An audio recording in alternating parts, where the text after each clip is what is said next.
Hey everyone, welcome back to Study with Zenith. In today's video, we are going to start a new chapter of our book. It so happened. There is a title, The Treasure Within.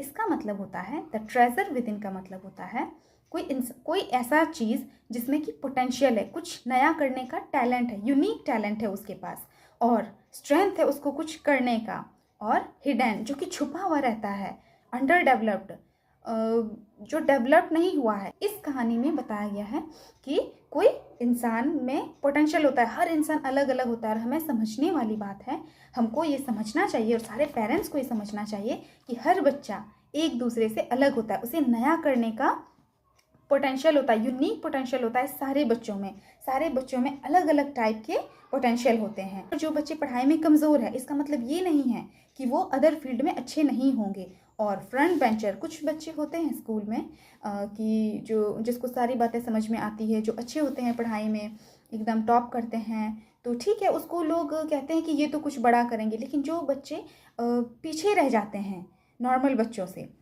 जिसको समझ में नहीं आता, वो कम marks लाते हैं, पीछे चुपचाप बैठे रहते हैं, तो ज़रूरी नहीं कि वो कुछ नहीं कर पाएंगे लाइफ में। वो उसमें हो सकता है कि उसमें अलग टाइप का टैलेंट हो, तभी तो इतने सारे फील्ड है इस दुनिया में। अगर सब कोई को एक ही फील्ड में जाना होता तो इंजीनियर, डॉक्टर सब कुछ एक ही नहीं बन जाते।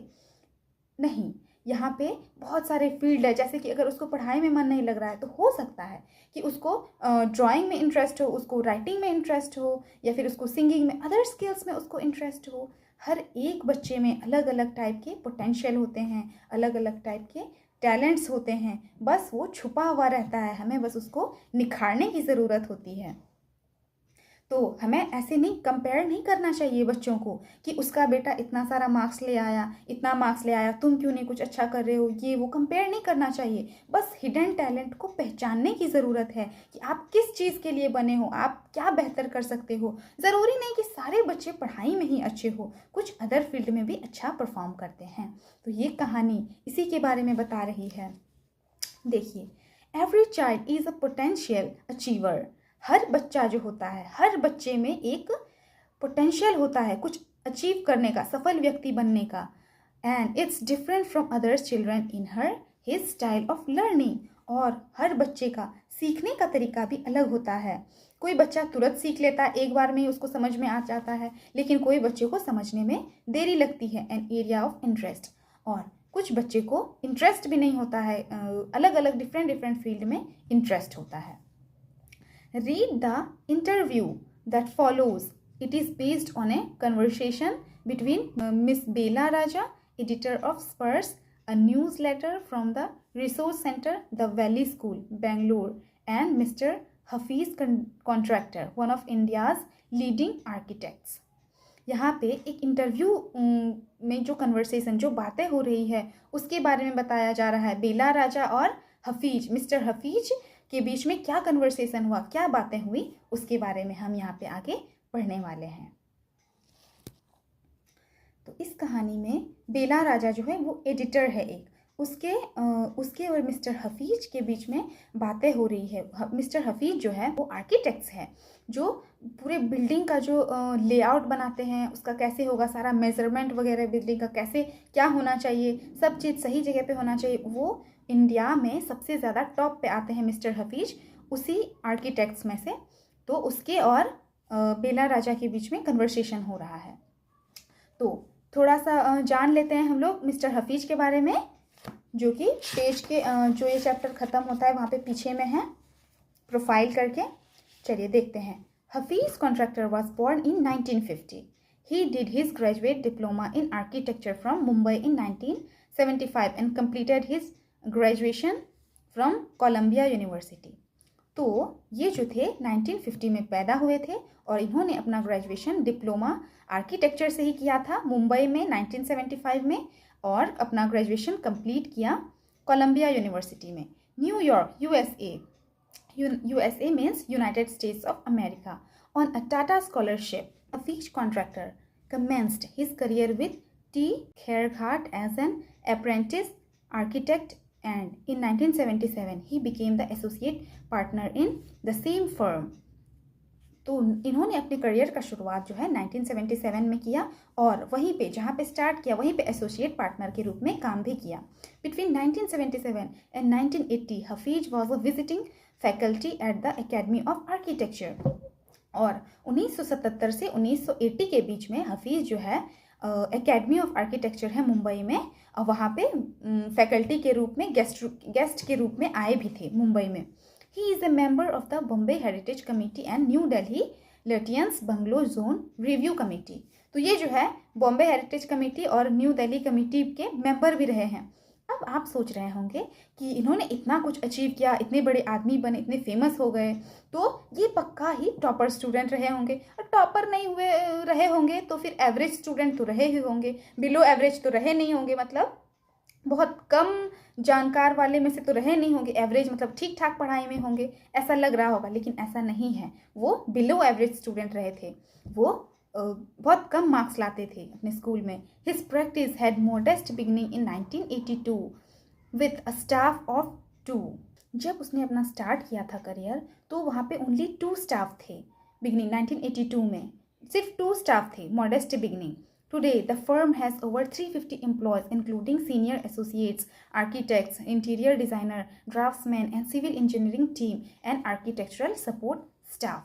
और अब जो है बढ़ के 350 एम्प्लॉयज़ आ गए हैं वहाँ पे, और उसमें ये सारे लोग इंक्लूड है, सीनियर एसोसिएट्स है, आर्किटेक्ट्स है, इंटीरियर डिज़ाइनर जो डिज़ाइन करते हैं, ड्राफ्ट्समैन है, सिविल इंजीनियरिंग, मतलब बहुत टाइप के लोग इसमें 350 एम्प्लॉयज़ आ गए। स्टार्ट कितने लोगों ने किया था? 2 लोगों ने, 2 स्टाफ थे सबसे स्टार्ट में। The firm has conceptualized, designed, and executed a wide range of architectural projects like bungalows, residential developments, hospitals, hotels, corporate office, banking and financial institutions, commercial complexes, shopping malls, educational institutions, recreational and sports faculties, townships, airports, railway stations, urban planning and civic development projects। यहाँ पे इतनी सारी जो चीज़ें हैं, ऐसा नहीं कि 1-2 बिल्डिंग बना दिया हो गया। इसकी जो कंपनी के एम्प्लॉयज़ थे उन्होंने कितनी सारी चीज़ें बनाई हैं, बंगलोज, बड़े बड़े बंगले बनाए हैं, रेसिडेंशियल डेवलपमेंट्स, हॉस्पिटल्स, बड़े बड़े होटल्स, हॉस्पिटल्स, कॉरपोरेट ऑफिस बनाए हैं, बैंक के लिए उन्होंने डिज़ाइन किया है बिल्डिंग्स को, फाइनेंशियल इंस्टीट्यूशंस, कॉमर्शियल कॉम्प्लेक्सेस, बहुत सारे कॉम्प्लेक्स बनाए हैं, शॉपिंग मॉल बनाए हैं, उसका डिज़ाइन करके आर्किटेक्ट इसके जितने टीम मेंबर्स थे वो सब ने मिलकर बनाए हैं, एजुकेशनल इंस्टीट्यूशंस, कॉलेज स्कूल भी बनाए होंगे, स्पोर्ट्स फैकल्टीज, टाउनशिप, एयरपोर्ट्स भी बनाए हैं, रेलवे स्टेशंस का भी डिज़ाइन किया है, traffic design, urban planning and civic development. मतलब बहुत सारे, लगभग सारे प्रोजेक्ट्स में इनके एम्प्लॉयज़ जो है फैले हुए हैं और इन्होंने बहुत अच्छे से सारा काम किया है। चलिए, इसके बारे में तो हम लोग जान गए, अब आते हैं चैप्टर्स में। Hafeez Contractor was an unhappy school boy. और अब ये जो था हफीज कॉन्ट्रैक्टर जो था वो सैड रहता था, वो खुश नहीं था स्कूल में। School boy, he loved doing things but detested mechanical learning. Mathematics gave him the शिवर्स। इनको जो है कोई भी सब्जेक्ट में मन ही नहीं लगता था पढ़ाई में, और मैथमेटिक्स के नाम से तो इसको थर थर काँपने लगता था कि कैसे पढ़ूंगा। नॉर्मल सब्जेक्ट इसको पसंद नहीं थे। ऐसा नहीं था कि ये लेज़ी थे, इसको करना पसंद नहीं था, इसको दूसरे चीज़ों में इंटरेस्ट था, लेकिन इसको पढ़ाई के सब्जेक्ट्स में ज़्यादा इंटरेस्ट नहीं था। What his principal once said to him influenced him deeply। उसके प्रिंसिपल ने ऐसा क्या कहा कि वो एकदम इन्फ्लुएंस्ड हो गए, एकदम अंदर से वो बदल गए। चलिए देखते हैं, ये इंटरव्यू में एक बता रहे हैं मिस बेला को कि क्या क्या हुआ था, और उसी के बारे में हम लोग पढ़ने वाले हैं। यहाँ पे HC से मतलब है हफीज कॉन्ट्रैक्टर और BR से मतलब है बेला राजा। यहाँ पे पूरा नाम नहीं दिया है, लेकिन इससे आप समझ सकते हैं कि हफीज कॉन्ट्रैक्टर की बातें हो रही है, बेला राजा की बातें हो रही है। इसके प्रिंसिपल का, हफीज कॉन्ट्रैक्टर के प्रिंसिपल का बहुत बड़ा रोल है। उन्होंने उसके लेक्चर की वजह से, उसके समझाए हुए बातों की वजह से उसकी ज़िंदगी बदल गई, डीपली वो इन्फ्लुएंस्ड हो गए। तो हम देखते हैं आगे क्या होता है। I used to have this terrible nightmare. Hafeez Contractor कहते हैं, only now over the last 4 to 5 years it seems to have disappeared. Hafeez Contractor कह रहे हैं कि मुझे जनरली जो है डेली मुझे जनरली बहुत बुरे, टेरिबल, मतलब बहुत ही डरावने सपने आते थे, नाइटमेयर, बुरे सपने, डरावने सपने, बुरे सपने आते थे। ओनली नाउ, अब जाके, ओवर द लास्ट 4 और 5 ईयर्स, 4 से 5 साल पीछे जो है, अब से 4 से 5 साल से नहीं आ रहे। उससे पहले हमेशा आते थे एक बुरे सपने, जो कि अब आना बंद हो गए हैं। अब बेला राजा पूछती है, what nightmare are you talking about? कौन से बुरे सपने की बात कर रहे हो? And why do you think it has disappeared now? और ऐसा आपको क्यों लगता है कि वो अब गायब हो चुका है? Hafiz contractor, I used to get continuous nightmares about appearing for a maths examination where I did not know anything. अब ये कह रहा है कि बुरे सपने जैसे कि मैं हमेशा यही वाला देखता था बुरा सपना कि मैं अपने मैथ्स एग्जामिनेशन में बैठा हूँ और मुझे कुछ भी नहीं आ रहा है लिखने के लिए, कुछ भी मुझे नहीं पता। Now the psyche must have gotten over it. I don't have to think about education and there is absolutely no time to get nightmares. पहले इस टाइप के बुरे सपने कंटिन्यूसली आते थे, लेकिन मे भी अब नहीं आते हैं, क्योंकि अब जो है, अब मैं कामों में व्यस्त हो गया हूँ और मेरे पास बिल्कुल भी टाइम नहीं है नाइटमेयर्स के लिए, और मैं अलग अलग कामें करते रहता हूँ, इसलिए आई थिंक अबाउट एजुकेशन। और अब मैं पढ़ाई भी नहीं करता, अब मैं स्टूडेंट भी नहीं रहा, तो शायद इसलिए मुझे अब वैसे सपने नहीं आते हैं, डरावने सपने। होता है ना, बहुत लोगों को, जनरली सभी को आते हैं कि जैसे कि हम एग्ज़ाम हॉल में गए और मेरा पेपर छूट गया, हम लेट पहुँचे, या फिर मुझे एंट्री नहीं मिली, या फिर पेपर में जो भी सवाल पूछ रहा है वो तो मुझे आता ही नहीं है। ऐसे डरावने सपने सबको आते हैं, मुझे भी आते थे, ठीक है। तो ऐसे करके अब तो वो कुछ बड़ा आदमी बन गया है, तभी अब उसको वैसे सपने नहीं आ रहे हैं। Bela Raja, tell us something about your earliest memories in school. अब वो पूछ रही है कि तुम अपने स्कूल के मेमोरीज के बारे में बताओ थोड़ा सा। हफीज कॉन्ट्रैक्टर कहता है, in the first and second year I was a good student. पहले साल और दूसरे साल में वो तो अच्छा स्टूडेंट था। After I reach the third standard, और जब से मैं तीसरे क्लास में पहुंचा, I simply lost interest and I never study. और वो जो है, अपना पूरा जो इंटरेस्ट था वो खो बैठा था और उसको पढ़ाई नहीं करनी थी। उसने नहीं करी। I used to be interested in games, running around, playing jokes and pranks on others. उसको किस में इंटरेस्ट था? गेम्स में इंटरेस्ट था उसको, रनिंग में इंटरेस्ट था और खेलना था, जोक्स मारना उसे पसंद था। And pranks on others. I would copy in class during exam times. मैं एग्ज़ाम में कॉपी करता था, मतलब किसी का देख के लिखता था, या फिर कोई चीज़ लेके जाता होगा। I would try to get hold of the examination paper that had been prepared and study it, as I could not remember things that had been taught to me in class.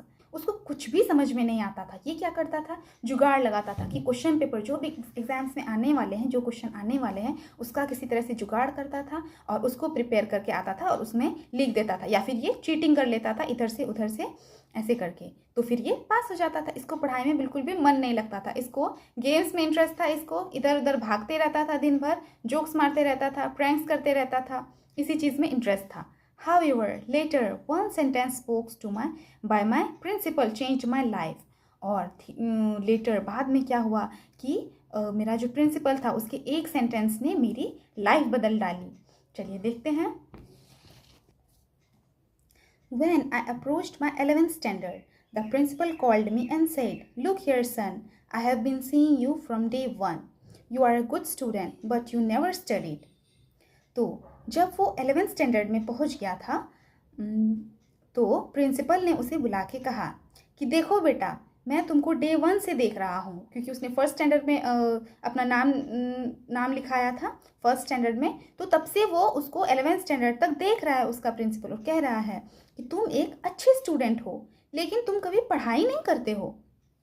I have taken care of you till today, now I can no longer take care of you, so you do it your self.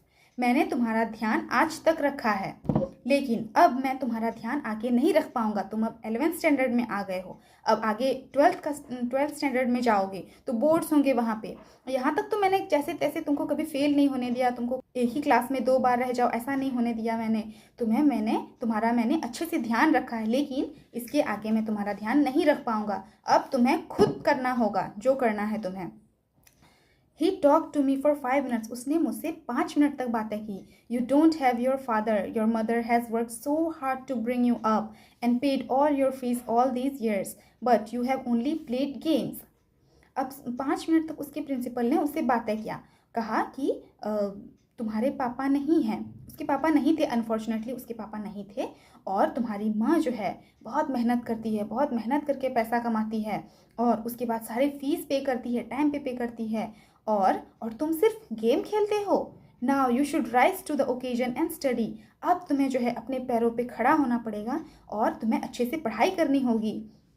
I used to be very good sportsman. I had been the senior champion for so many years and I also was the cricket captain. Hafeez बताते हैं कि वो बहुत अच्छा sportsman था और senior champion भी रहा था उस समय, और क्रिकेट टीम का कैप्टन भी बना था. लेकिन I use to play every games. मुझे सारे गेम्स पसंद थे. But that year I did not step out on to the field. लेकिन उस साल क्या था, मैं फील्ड पे भी नहीं गया था. I would go for prayers and all would do was eat and study. और क्या करता था, सिर्फ प्रेयर करता था, खाता था और पढ़ाई करता था. I normally use to copy and pass. Generally मैं तो कॉपी करके पास हो जाता था. बट आई रियलाइज, लेकिन मुझे महसूस हुआ, मुझे एहसास हुआ that once I was in SSC. जब वो 12th स्टैंडर्ड में जाएगा, I could not do that. मैं ये चोरी चपाटी नहीं कर पाऊंगा और वहाँ पे फेल हो जाऊंगा. तो इससे अच्छा है कि मैं अभी से ही पढ़ाई करूँ. When I got a second class 50% in my SSC, my principal said. जब उसने 50% लाया 12th में, तो उसके प्रिंसिपल ने कहा, son consider yourself as having got a distinction. तुम ये सोचो कि तुमने बहुत सारे मार्क्स लाए, डिस्टिंक्शन लाए हैं. This is my memory of my school. तो ये है मेरा बस स्कूल का मेमोरी. जो बेला राजा जो थी वो उससे पूछ रही थी, तो ये अपने बारे में बता रहा था कि ये मेरा स्कूल का मेमोरीज है. I did lots of other things. See, as far as my things are, I did considered. I can't remember. मैंने बहुत सारी चीज़ें की है. जनरली उतना तो मुझे याद नहीं है. I forget things very easily. मैं चीज़ें जल्दी भूल जाता हूँ, ऐसा इसने कहा. To remember, I have to see things as a photograph. मैं चीज़ों को याद रखने के लिए फोटोग्राफ का इस्तेमाल करता हूँ. फ़ोटो देखता हूँ तो फिर मुझे उससे रिलेटेड मेमोरीज समझ में आ जाती है. I read a book and I can remember the matter as a photograph, but not through my mind. मैं जब किताबें पढ़ता हूँ तो फ़ोटो के थ्रू से मैं अपने दिमाग में याद रखता हूँ. ये नहीं कि जो कि मेरे माइंड में उसके थ्रू से याद रखता हूँ. वो जो पिक्चरें बनी रहती हैं ना, उसके थ्रू से मैं बुक की स्टोरीज़ को याद रखता हूँ. That is how it works. और इस तरह से मैं पढ़ाई करता हूँ. बेला राजा कहती है, when you were in school and you were doing badly, did the teachers pull you up and how did you feel. और वो पूछ रही है कि जब तुम स्कूल में थे और बुरा परफॉर्म करते थे, तो क्या तुम्हारे टीचर्स तुमको ऊपर उठाने की कोशिश करते थे, और करते थे तो तुम्हें कैसा फील होता था. तो हफीज कहते हैं, I never felt anything on being pulled up. I used to be so interested in playing. I would receive a caning every week. जब तुम बुरा परफॉर्म करते थे एकेडमिक्स में, तो टीचर तुम्हें डांटती थी, फटकार लगाती थी, तो तुम्हें कैसा फील होता था. तो ये बता रहे हैं कि आई नेवर फेल्ट एनीथिंग. मुझे कुछ भी फील नहीं होता था ऑन बीइंग पुल्ड अप. मुझे मेरा मजाक बनाते थे, मुझे डांटते थे, मुझे कुछ फ़र्क नहीं पड़ता था, क्योंकि मुझे इंटरेस्ट था खेलने में, मैं खेलते रहता था. I would receive a caning every week. मुझे डांट भी पड़ती थी, छड़ी भी लगती थी हर हफ्ते. इसे डांट खाने की आदत हो गई थी. हर हफ्ते इसे वैसे भी डांट पड़ता था, क्योंकि ये जनरली पढ़ के जाता नहीं था. तो बेला राजा कहती है, when you knew that you had incurred the wrath of your teacher by not doing your homework or by behaving badly, when you knew you would get a caning, what was the state of your mind.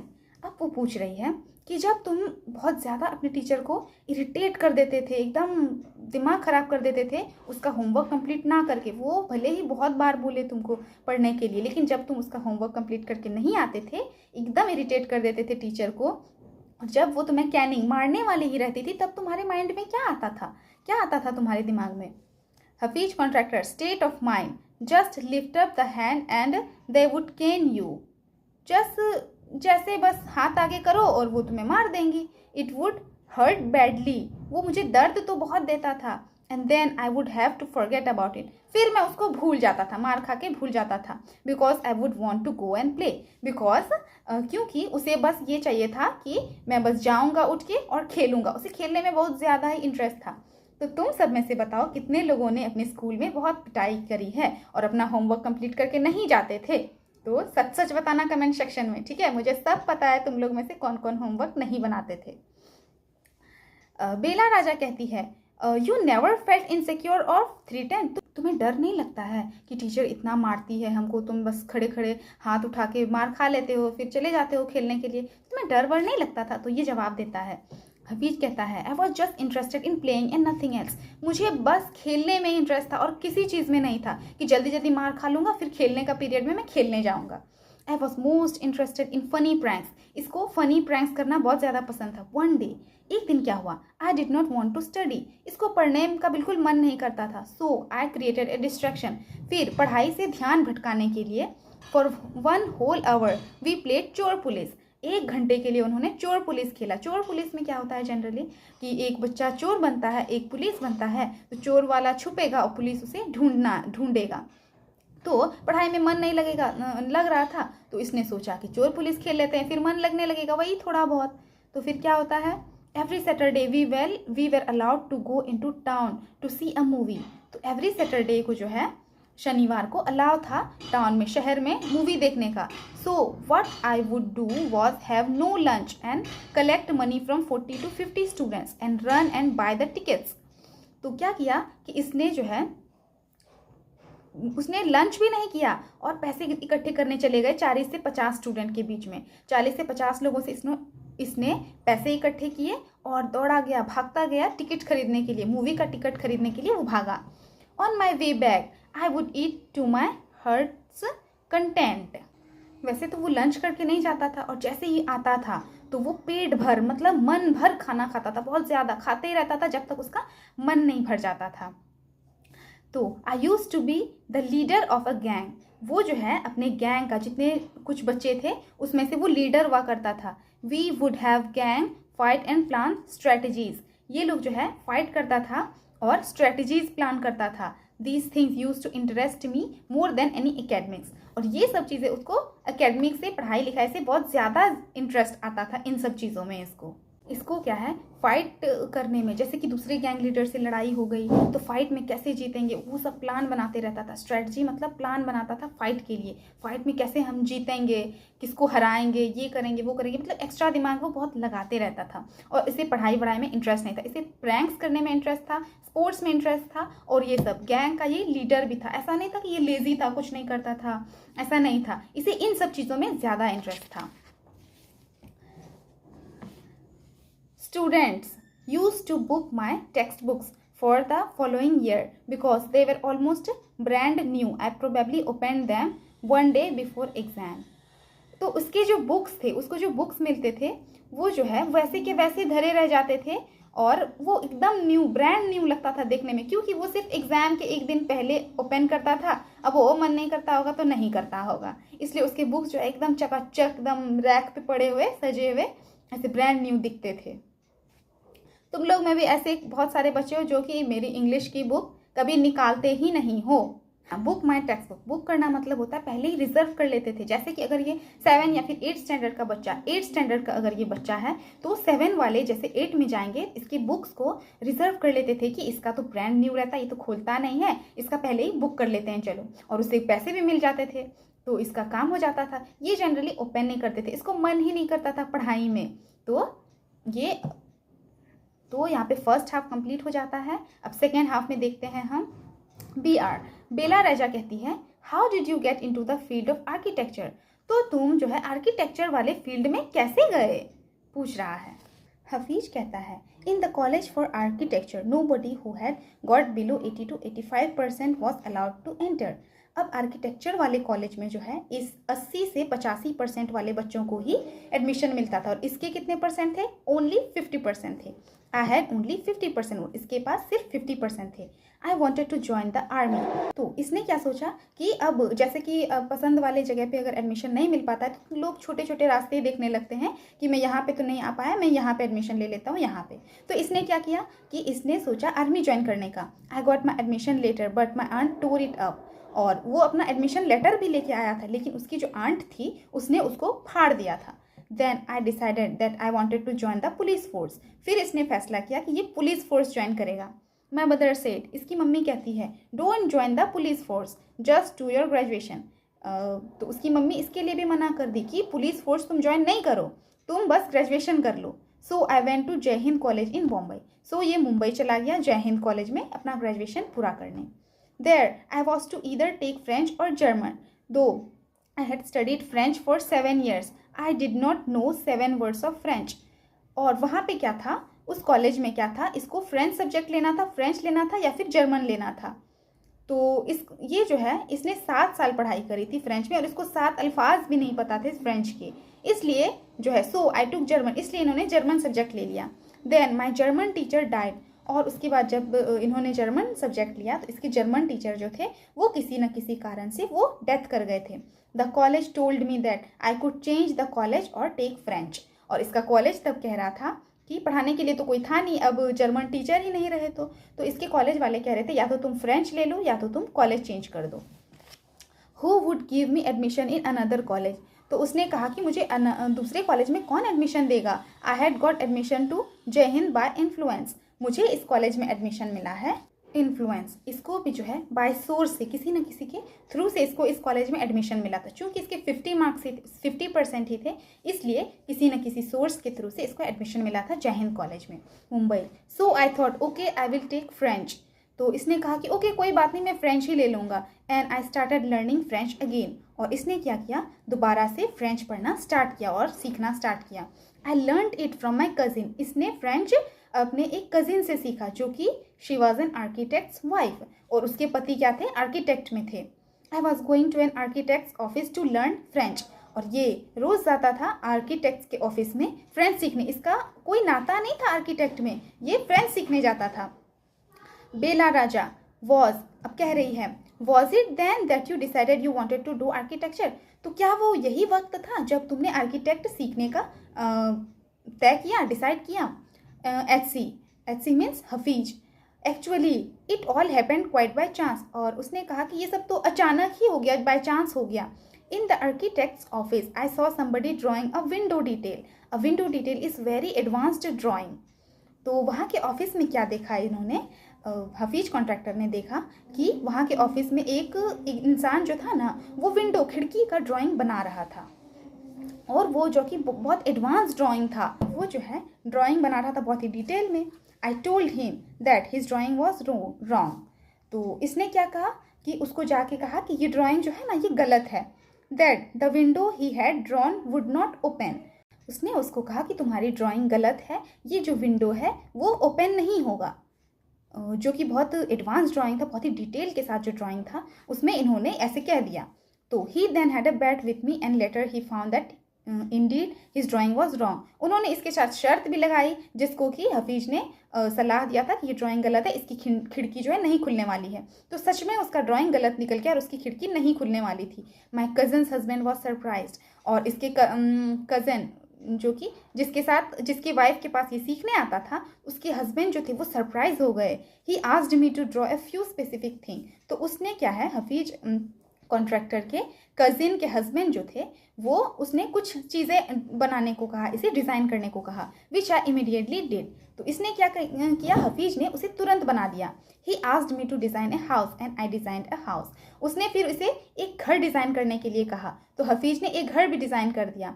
After that, उसके बाद he told me to drop everything and join architecture, और उसके बाद क्या किया, उसके husband ने कहा कि तुम सब चीज़ छोड़ दो और आर्किटेक्चर ज्वाइन कर लो। He went to meet the principal of the college. We went to meet the principal of the college. The principal warned me, I will allow you to take part in the entrance exams, but if you do not do well, I will not allow you to join. उसके husband ने इसके talent को पहचान लिया और इसने कहा कि तुम प्रिंसिपल से मिलो, ठीक है। ये प्रिंसिपल से मिला और उसने कहा कि मैं तुम्हें एक एंट्रेंस एग्ज़ाम टाइप का होता होगा कि उसमें अगर पास करोगे तो ही तुमको एडमिशन ज्वाइन करने के लिए मिलेगा आर्किटेक्चर में। तो उसके प्रिंसिपल ने कहा कि मैं तुम्हें इसमें पार्ट लेने के लिए एंट्रेंस एग्ज़ाम देने के लिए कहूँगा, ठीक है, तुम दे देना, बट अगर तुम इसमें पास नहीं हो पाओगे तो मैं तुम्हें ज्वाइन करने कतई नहीं दूंगा। प्रिंसिपल ने कह दिया। अब हो सकता है कि इसका कोई एंट्रेंस एग्ज़ाम होता होगा आर्किटेक्चर में ज्वाइन करने का।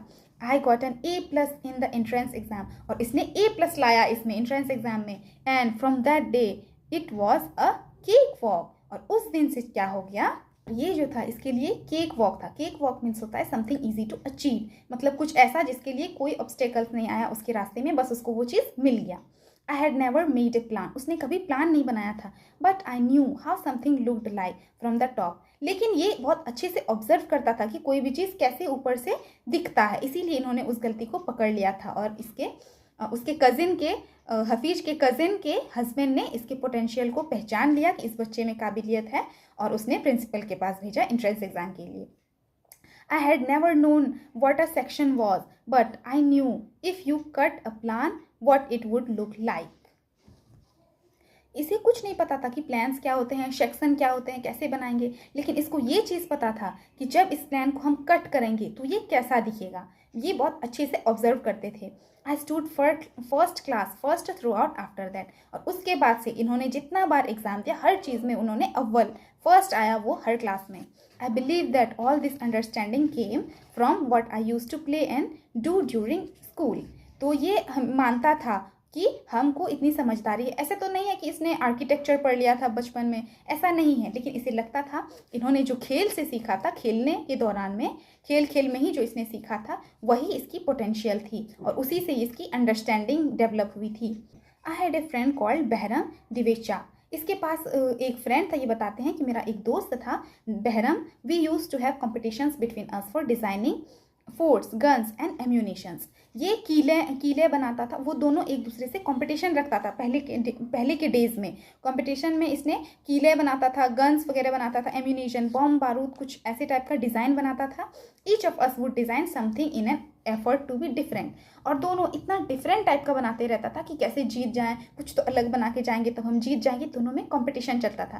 पहले इसको पता नहीं था कि ड्राइंग भी कुछ चीज़ें होती है, लेकिन ये पढ़ रहा था आर्किटेक्चर का ही चीज़ें ये पढ़ रहा था पहले भी, मतलब बना रहा था, इंटरेस्ट था। In school when I was in second और third standard, one of my teachers Mrs Gupta saw my sketches and told me, see you are useless in everything else but your sketches are good when you grow up to become an architect. अब इसको school days याद आ रहा है कि जब ये first और second standard में था, सेकेंड और थर्ड स्टैंडर्ड में था, फर्स्ट सेकेंड या फिर थर्ड स्टैंडर्ड में था, एक टीचर मिसेस गुप्ता ने इसे कहा था कि सुनो, तुम पढ़ाई वढ़ाई में किसी चीज़ में तो अच्छे हो नहीं, यूजलेस हो एकदम, लेकिन तुम्हारा एक चीज़ बहुत बढ़िया है, स्केचेस, तुम्हारा स्केच बहुत अच्छा है, तुम बड़े होके आर्किटेक्ट बनोगे, कहा था उसने। अब इसको याद आ रहा है। आई did not know at the time but she was right, मुझे उस समय ये बात पता नहीं था लेकिन वो सही थी। लेटर, बाद में, after I became an architect I went back to meet her and tell her. तो जब ये आर्किटेक्ट बन गया, ये गया उस मैडम से मिलने और उसे बताया। तो बेला राजा पूछती है, why do you think you did not like studies, was it because you felt you could not cope with not deal with the curriculum. तो उसकी बेला राजा वो जो इंटरव्यू जो ले रही थी उससे कह रहा है कि तुम्हें ऐसा क्यों लगता था कि तुम्हें स्टडीज़ पढ़ाई पसंद नहीं है, क्यों, क्या तुम्हें ऐसा लगता था कि तुम उसमें आगे नहीं कर पाओगे, उससे डील नहीं कर पाओगे, उससे बराबर में चल नहीं पाओगे, पढ़ नहीं पाओगे, क्या तुम्हें ऐसा लगता था। तो हफीज कहते हैं, I was very bad at languages science and geography. तो ये बताता है कि मैं भाषा में बहुत ज़्यादा बेकार था और उसे साइंस भी समझ नहीं आती थी, ज्योग्राफी भी नहीं। I could deal with maths was very bad, और इसका मैथ्स तो और ज़्यादा ख़राब था।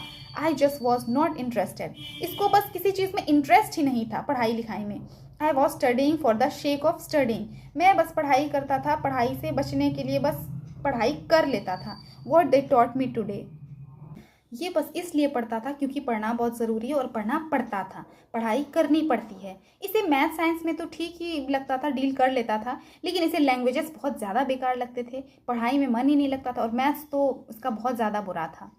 ठीक है, ये बस पढ़ाई करनी पड़ती है इसलिए ये पढ़ाई करता था। What they taught me today I would forget after 2 days, उन्होंने जो मुझे आज पढ़ाया मैं 2 दिन बाद वो सब भूल जाता था। I would not bother because there was no application of mind there to begin with, मैं इस सब को याद ही नहीं रख पाता था क्योंकि इन सब का कोई यूज़ ही नहीं है जिंदगी, रियल लाइफ में इसका कोई एप्लीकेशन ही नहीं, इसको किस पे मैं अप्लाई करूँ। ये ईस्वी जो होते हैं, ये बैटल कब हुआ, वो बैटल कब हुआ, मैं उसको क्यों याद रखूँ, मुझे समझ ही नहीं आता था इसका एप्लीकेशन में, इसको मैं रियल लाइफ ज़िंदगी में कहाँ अप्लाई करूँ।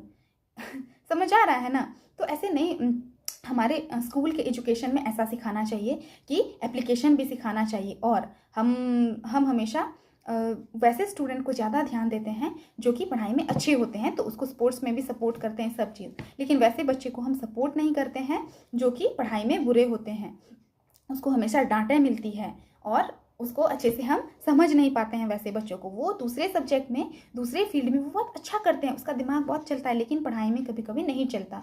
तो there is different kinds of children in our school. So तो फिर बेला राजा कहती है, did you think that what they taught in school was boring, or did you feel that once you understood the concept of what was being taught? तो यही पूछ रही थी कि क्या आपको चैप्टर जब आप स्टार्ट करते हैं तो क्या आपको लगता है कि ये बहुत बोरिंग होने वाली है, बोरिंग तरीके से ही पढ़ाते थे आपको टीचर्स, या फिर आपको ये लगता था कि आप जैसे ही उसका नाम सुन लेते थे कि ये चैप्टर पढ़ने वाले, आपका इंटरेस्ट ही खत्म हो जाता था कि कैसा ही होने वाला है अंदर में? ऐसे करके वो सवाल पूछ रही है। तो हफीज कहता है, living in a boarding school is difficult, we were just living from day to day. Nowadays there are so many tests. Back then whenever we had tests we used to just copy. The teacher thought that we had done our work. ये जो है boarding school में रहता था, boarding school में रहना बहुत ही ज़्यादा डिफ़िकल्ट होता है। तो back then whenever we had test, boarding school में रहना बहुत ज़्यादा डिफ़िकल्ट होता है। वहाँ पे तो ये बस जैसे तैसे करके रह ले रहा था, लेकिन अब जो है अब के स्कूल में जो है बहुत सारा टेस्ट आ जाता है, जैसे कि सरप्राइज टेस्ट हो गया, हर 2 दिन बाद टेस्ट ले लेते हैं। लेकिन उस समय ऐसा नहीं था, कभी कभी टेस्ट होता था जो कि हम कॉपी करके पास कर जाते थे और टीचर को लगता था कि हमने अपना काम अच्छे से कर लिया है। तो फिर Bela Raja, there is a contention that giftness and learning disabilities go hand in hand, do you think this applies to you? पूछ रही है कि वैसे बच्चे जो होते हैं गिफ्टेडनेस, जिसको कि स्पेशल, जो बहुत ज़्यादा समझते हैं क्लास में और एक्स्ट्रा मार्क्स लेके आते हैं, और कुछ बच्चे ऐसे होते हैं जो लर्निंग डिसेबिलिटीज़, जिसको समझ में नहीं आता है, उसको लेट समझ आता है। ठीक है, टॉपर बच्चे और बैक बेंचर्स के बारे में बात हो रहा है। तो जो जिसके पास लर्निंग डिसेबिलिटीज़ होती है, जिसको समझ में नहीं आता है, तो क्या आपको भी लगता है कि उनमें से सबको कोई ना कोई क्वालिटीज़ होती है जो कि जो वो अगर पहचान जाए तो उसमें बहुत अच्छा कर सकते हैं? क्या आपको भी लगता है? क्योंकि ये तो आप पे अप्लाई होता है, आपको पढ़ाई में बिल्कुल इंटरेस्ट नहीं था, फिर भी आप इतना अच्छा कर रहे हैं आर्किटेक्ट्स में। तो क्या आपको भी लगता है कि जिसको पढ़ाई में ज़्यादा मन नहीं लगता है, पढ़ाई में बिल्कुल भी मन नहीं लगता है, उसमें कोई ना कोई टैलेंट डेफिनेटली होता है? HC Hafiz contractor, well, take some students from my class. Those who always stood first or second are today doing very ordinary jobs. तो इसने कहा कि जो मेरे क्लास के बच्चे थे जो कि हमेशा फर्स्ट लाते थे या फिर सेकेंड आते थे, वो अभी बिल्कुल ऑर्डिनरी जॉब, मतलब नॉर्मल जॉब कर रहे हैं। BR कह रहा है, I have come across this situation in so many different places where people tell me that their class toppers are doing very ordinary today. तो इसने भी कहा कि हाँ सही बात है, मैंने भी ऐसे बहुत सारे केसेस देखे हैं जिसमें क्लास में जो उस समय टॉपर्स रहा करते थे वो आजकल नॉर्मल सा जॉब करते हैं, ऑर्डिनरी जॉब, जो आम जॉब होता है, कोई एक्स्ट्रा ऑर्डिनरी नहीं। ठीक है। HC हफीज कहता है, in school I think living our lives there made us street smart. I have learned more by doing what I did on my own than what academics would have taught me. तो अब HC कह रहा है, हफीज कह रहा है कि मैं ज़िंदगी जीने पे बिलीव करता हूँ, स्मार्ट तरीके से जीने पे बिलीव करता हूँ, और उससे जो है मैं स्मार्ट बन जाता हूँ। जैसे कि मैंने स्कूल में एकेडमिक्स में बहुत कुछ सीखा, लेकिन उससे मुझे कुछ समझ नहीं आया, लेकिन इसने क्या किया, डूइंग, लर्निंग बाय डूइंग, इसने कुछ करके सीखा। ये गैंग का लीडर हुआ करता था, इसको बहुत सारी चीज़ करने में, गैंग में कुछ हथियार वगैरह बनाते रहता था, कैसे लड़ना है, कैसे फाइट करना है, वो कुछ ना कुछ करते रहता था खुद से। I did my own then, तो इससे वो बहुत चीज़ सीखता था, उसकी स्किल्स डेवलप होते थे, लेकिन एकेडमिक से उसे कुछ भी सीखने को नहीं मिला। मैंने जो भी अपने लाइफ में खुद से किया है, खुद से जो चीज़ को किया है, रेदर देन कि एकेडमिक्स में जो अगर मैं पढ़ते रह जाता तो मैं उससे बिल्कुल नहीं सीख पाता, लेकिन जो मैंने खुद से किया है, दोस्तों से फाइट करी है, प्लेइंग गेम्स वेम्स में, जैसे कि वो गैंग का लीडर भी रहा था, तो उन सब चीज़ों से ये बहुत ज़्यादा सीखा है। मैंने जो खुद किया, अपने दोस्त के साथ कंपटीशन किया, ड्राइंग का कंपटीशन किया, या फिर बहुत सारी चीज़ें करी, खुद से जो करा मैंने, उसके वजह से आज मैं स्मार्ट बन गया, उसके वजह से डे बाय डे में इम्प्रूव होते गया। Bela Raja, that is because the personality and skills were there. तो ये कह रहा है कि ये इसलिए था क्योंकि तुम्हारे अंदर एक स्किल्स था, एक पर्सनैलिटी था, कुछ करने का जज्बा था. You were able to find expression in a manner you were comfortable with and you define every rule so that nobody would stop you from doing what you needed to do. तुम एक ऐसे इंसान थे कि जो लोग बोल रहा है उसको कर रहे हैं, ऐसा नहीं था. तुमको जो मन आता था तुम वही करते थे और तुमको पता था कि तुम्हें क्या करना है, चाहे तुम उसके लिए मार खा लो, पिटाई हो जाए तुम्हारी, लेकिन तुमको जो पसंद था वही तुम करते थे हमेशा, इसलिए तुम्हें कोई नहीं रोक सकता. अब हफीज कॉन्ट्रैक्टर कह रहा है I was more interested in other things. तो कह रहा है कि मैं जो है ज़्यादा इंटरेस्टेड था अलग चीज़ों में. फॉर एग्जाम्पल के लिए देखो, while in class it started raining outside I would think of the flowing water and how to build a dam to block it. तो एग्जाम्पल के लिए इन्होंने कह रहा है कि जब बाहर अगर बारिश हो रही है, अगर मैं बारिश होते देखता था तो मैं सोचता था कि पानी जो गिर रहा है तो हम कैसे एक डैम बना सकते हैं और उसको पानी को बचा सकते हैं, ब्लॉक कर सकते हैं पानी को. I would be thinking about the flow of water within the dam and how much of water the dam would be to able to hold. और वो ये सोचता था कि मैं जो डैम बनाऊंगा तो वो कितना पानी को बचा सकता है, कितना पानी वो स्टोर कर सकता है, उसको होल्ड करके रख सकता है, कितना उसमें एबिलिटी होगी उस डैम में कि वो इतने सारे पानी को स्टोर करके रखेगा, होल्ड करके रखेगा. That was my interest for the day. और उस दिन के लिए मेरा इंटरेस्ट वो रहता था, फिर वो इंटरेस्ट चेंज हो जाता था. वो कभी भी ऐसे लेजी टाइप से बैठे नहीं रहते थे, वो अपना दिमाग दौड़ाते रहते थे. वो दिन भर सोचते रहता था कि डैम बनाएंगे, वो कैसे पानी होल्ड करेगा, कैसे क्या होगा, कैसे होगा, क्या होगा, उस पर वो फोकस करता था. ये नहीं कि जो चीज़ एक्सपेरिमेंट हो गया है, बुक में लिखा गया है, बस उसी को पढ़ते रहो. नहीं, वो अपने तरह से सोचते रहता था, इसलिए वो आज यहाँ पे है. When student lost a button while playing or fighting. जब जो स्टूडेंट लोग थे वो फाइट करने में, झगड़ा करने में और खेलने में बटन को लॉस्ट कर देते थे. They would come running to me and I would cut a button for them from chalk using a blade. जब उसके शर्ट का बटन जो है या फिर पैंट का वो खेलने में या फिर फाइट झगड़ा करने में टूट जाता था तो they would come running to me and I would cut a button from chalk using a blade. तो वो क्या करता था, चौक से बटन के साइज का जो है कट कर लेता था और वो यूनिफॉर्म में चिपका देता था कि वो एकदम परफेक्ट हो गया है.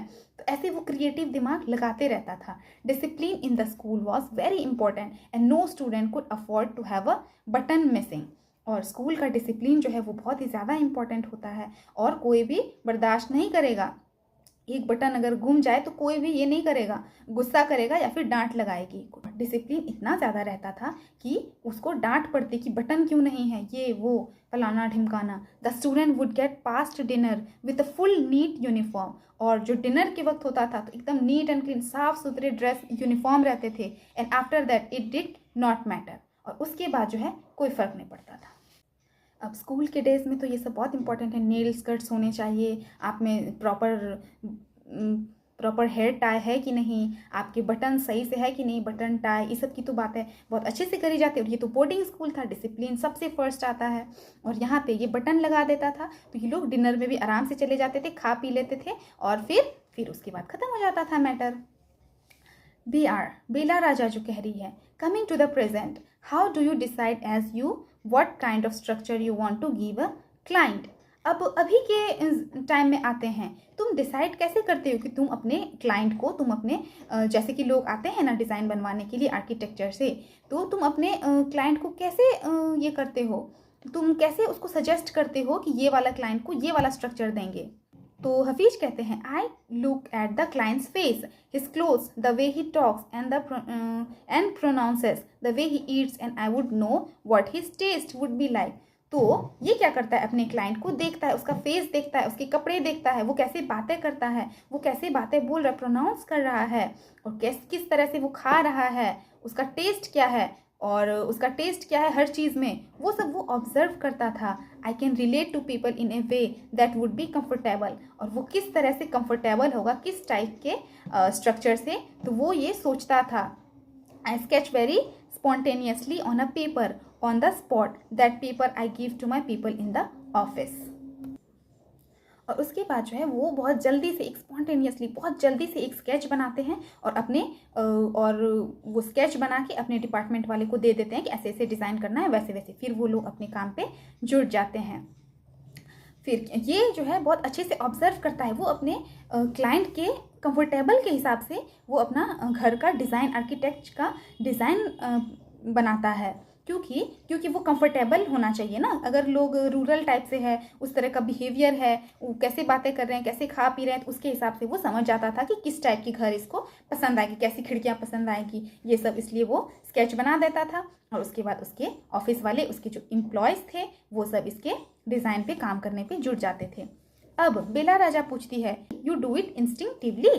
ये पूछ रही है कि क्या तुमको ये ऑटोमेटिक आता, इंस्टिंक्ट आते हैं मन में कुछ कि इसको कैसे वाले डिज़ाइन चाहिए? तो अब हफीज जवाब देता है, कॉल इट इंस्टिंक्ट। या तो तुम इसे इंस्टिंक्ट कह सकते हो कि मेरे मन में आ जाता है कि ऐसे वाले बनाने चाहिए, कॉल इट अरिथमेटिक। या फिर तुम इसे अरिथमेटिक कह सकते हो कि जो जो चीज़ मैंने पढ़ा है उससे रिलेटेड अब मुझे जानकारी हो गई। या तो तुम ये कह सकते हो, वट एवर, तुम कुछ भी कह सकते हो। Now it comes to me like mathematics. अब जो है ये चीज़ मेरे लिए मैथमेटिक्स की तरह काम करता है। पुटिंग डिज़ाइन, जैसे कि डिज़ाइनें बनाना, कैसे कैसे बनाना है। कंस्ट्रक्शन, उसको कैसे ढालना है, उसको कैसे शेप देना है।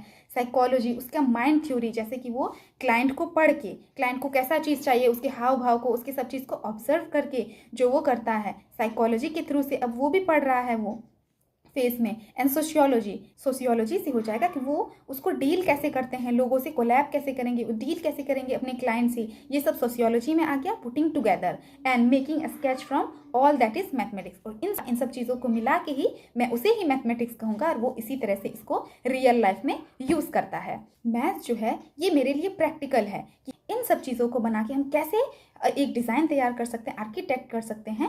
तो ये सब मेरे लिए एक मैथमेटिक्स का काम करता है। मैथमेटिक्स ऐसा नहीं है कि ये लिख लिए, रट लिए, उसको रियल लाइफ में कैसे अप्लाई करेंगे हम, ये मेरे लिए मैथ्स का काम कर रहा है। Here we almost come to a full circle where Mr. Contractor has derived his own interpretation of mathematics. अब बेला राजा जो है फाइनली बता रही है, ये जो है ये पूरा सर्कल जो मिस्टर कॉन्ट्रैक्टर के साथ हमारी बातचीत हुई, तो उससे ये पता चला कि उसकी जो अलग थॉट्स है मैथमेटिक्स के प्रति, उसका एक अलग ही विचार है, अलग ही धारणा है। Taking it from a subject, एक सब्जेक्ट से उठ के ही हेटेड अ सब्जेक्ट, वो जिस सब्जेक्ट से सबसे ज़्यादा नफरत करता था, hated to a subject he now loves dealing it, अब उस सब्जेक्ट से वो बहुत ज़्यादा प्यार करता है, एकदम प्यार करता है उस सब्जेक्ट से, क्योंकि उसके लिए जो मैथमेटिक्स है वो हो जाएगा putting design, construction, psychology and sociology and together. इन सब चीज़ को जो मिला के वो काम करता है, सब चीज़ को अप्लाई करता है रियल लाइफ सिचुएशन पे, जैसे कि डिज़ाइन बनाता है, कंस्ट्रक्ट, उसको कैसे ढालना है, और फिर साइकोलॉजी, माइंड, क्लाइंट के माइंड को पढ़ना, किस तरह की चीज़ें उसको पसंद आएगी, सोशियोलॉजी, किस तरह से हमको क्लाइंट से बातें करनी है, उसके तरह से, उसके इंटरेस्ट के अकॉर्डिंग हम किस तरह से काम करेंगे, ये सब इसके लिए मैथमेटिक्स का काम करता है। और ये अच्छे से अपने काम को कर रहा है, और ये जिस सब्जेक्ट से सबसे ज़्यादा नफरत करता था उस सब्जेक्ट को सबसे ज़्यादा प्यार करने लगा। तो ये कहानी यहाँ पे ख़त्म हो जाती है। आई होप आप सबको ये कहानी समझ में आई होगी, और इससे ये बात पता चल रही है कि कोई भी अगर पढ़ाई लिखाई में कोई भी बच्चा इंटरेस्टेड नहीं है, तो ज़रूरी नहीं है कि उसको हमेशा ही बोला जाए कि तुम पढ़ने में अच्छे नहीं हो, तुम कुछ नहीं कर सकते। इसीलिए मैं हमेशा तुम लोग को समझाते रहती थी कि तुम लोग में पोटेंशियल है, बस उस दिन का इंतज़ार करो जिस दिन तुम अपने अंदर के पोटेंशियल को पहचान जाओगे कि तुम क्या कर सकते हो इस जीवन में। ज़रूरी नहीं है कि तुम पढ़ाई में अच्छे नहीं हो तो तुम अदर चीज़ में भी अच्छे नहीं हो, तुम डेफिनेटली किसी न किसी चीज़ के लिए बने हो। हर आदमी में, हर इंसान में अलग अलग टाइप की क्वालिटीज़ होती है, और तुम सारे बच्चों में भी बहुत ज़्यादा पोटेंशियल है। इसलिए पढ़ाई पे तो ध्यान दो ही, लेकिन अपने अंदर में क्या कह रहा है तुम्हें क्या करने की इच्छा हो रही है, उस पर फोकस करो, उस पर काम करो। लेज़ी ये नहीं है, ये लेज़ी बिल्कुल नहीं थे कि अपने काम को नहीं करते थे, ये डिफरेंट तरीके से सोचते थे उस मैटर को। बारिश देख के क्या करता है, दूसरे को भीगने का शौक होता है, लेकिन इसको डैम बनाने का शौक था। तो अलग टाइप से सोचो और कुछ नया सोचो और कुछ नया करने का ट्राई करो। हर इंसान में पोटेंशियल होता है। तुम सारे बच्चे बहुत ज़्यादा टैलेंटेड हो, और तुम सब बच्चे मेरा नाम रोशन करोगे, मुझे पता है। ठीक है, तो आज के लिए यहाँ पे हमारा चैप्टर ख़त्म हो जाता है। अगर आपको हमारा ये सेशन पसंद आया तो do like, share and subscribe to my channel, और कमेंट भी ज़रूर करना। तो तब तक के लिए मिलते हैं नेक्स्ट क्लास में, बाय बाय। और हार्ड वर्ड मीनिंग्स को मैं इस लेक्चर के आगे में लगा दूँगी। ठीक है, बाय।